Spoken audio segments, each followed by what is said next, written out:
patnubay at gabay ng magulang ang kailangan. Maaaring may masiselang tema, lengguwahe, karahasan, sexual, horror o droga na hindi angkop.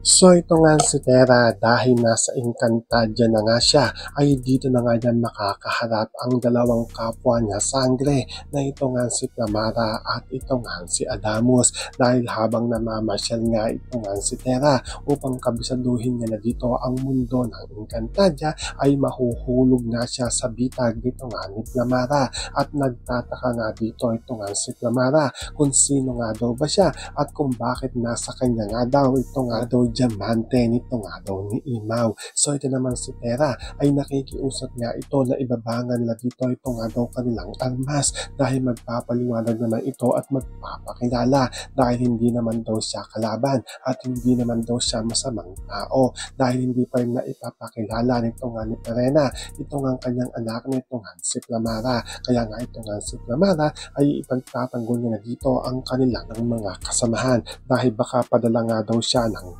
laban. So pakakaabangan nga natin dito unang paghaharap ng mga sangre na ito nga si Sangre Tera, Sangre Flamara at si Sangre Adamus. Yan ang ating mga pakakatatukan at pakakaabangan dito nga lang sa Sangre.